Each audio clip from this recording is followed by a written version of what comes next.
पहले बोलचाल की भाषा थी और आज जो हिंदी है ना वो भी लगभग 80% तो क्या 90% तक है संस्कृत का ही सरल रूप है।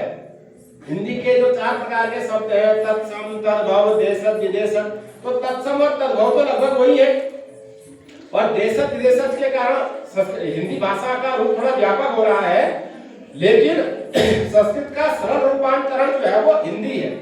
तो और संस्कृत भाषा की अपनी विशेषता है कि संस्कृत भाषा में ही पूरे विश्व को एक परिवार माना गया। यत्र विश्वम भवत्येकमीडम्।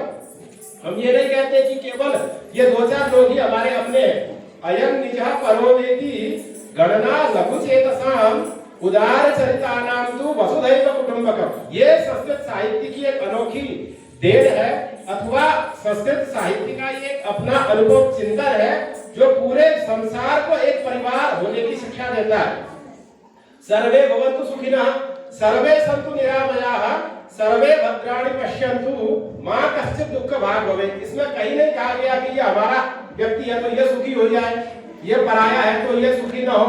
सर्वे भवन्तु सुखिनः की संकल्पना ये संस्कृत साहित्य देता है। वेदों में कहा गया द्यौः शांति, अंतरिक्षम शांति, पृथ्वी शांति, पूरी प्रकृति की शांति की बात कही गई, पूरी पृथ्वी की शांति की बात कही गई। अंत में कहा गया सामा शांति रेधि, वो शांति अब मुझको भी प्राप्त हो तो मेरा जीवन भी सुखी हो और संसार में सभी का जीवन सुखी हो। ऐसी संकल्पना, ऐसा सच्चिंतन, ऐसा उदार चिंतन संस्कृत साहित्य हमको देता है। बहुत सारी समस्याएं समाज में जो आज दिख रही हैं, उन सारी समस्याओं का अगर एक छोटा सा समाधान हम संस्कृत साहित्य में देखना चाहे तो एक छोटे से नीति के श्लोक पर हमको दिख सकता है। मातृवत परदारेषु परद्रव्येषु लोष्ठवत् आत्मवत् सर्वभूतेषु यह पश्यति सपंडिता। अर्थात प्रत्येक स्त्री को मां की दृष्टि से देखना, दूसरे के धन को पत्थर के समान समझना, सभी को आत्मभाव से देखना, इस प्रकार के जो व्यक्ति है वही श्रेष्ठ है।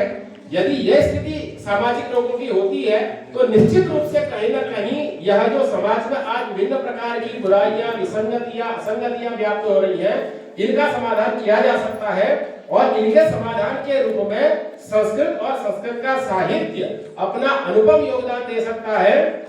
इसीलिए कहीं ना कहीं सरकार भी आज संस्कृत को बढ़ावा देने का कार्य कर रही है। इसके लिए सरकार भी धन्यवाद की पात्र है और आप सभी धन्यवाद के पात्र हैं। आप सभी के अभिभावक गण धन्यवाद के पात्र हैं जो हमारी इस अनुपम भाषा को बचाने के लिए, संस्कृत के बारे में कहा जाता है कि संस्कृत की देवताओं की भाषा है। इसका अर्थ कोई ये भी निकालता है कि ये तो देवताओं की भाषा है, अब तो मानव है, हमें इससे क्या। तो संस्कृत देवताओं की भाषा है, इसका अर्थ ये नहीं है कि केवल देवता ही बोलेंगे, इसको मानव नहीं बोलेंगे। इसको मानव भी बोलते थे। देवताओं की भाषा है अर्थात देवता बनाने वाली भाषा है। संस्कृत में वो सामर्थ्य है, संस्कृत साहित्य में वो सामर्थ्य है कि वो सामान्य व्यक्ति को भी उत्कृष्ट श्रेणी का बना सकती है। इसलिए श्रीमद् भगवद गीता के श्लोकों का वाचन आज उत्तराखंड सरकार के द्वारा अनिवार्य किया गया है, क्योंकि संस्कृत वो देख रहे हैं कि श्रीमद् भगवद गीता में वो सारे तथ्य, वो सारे तत्व विद्यमान हैं जो आदमी के जीवन स्तर को, उसके चिंतन के स्तर को उन्नत बना सकते हैं, जिससे समाज की उन्नति सही रूप में हो सकती है।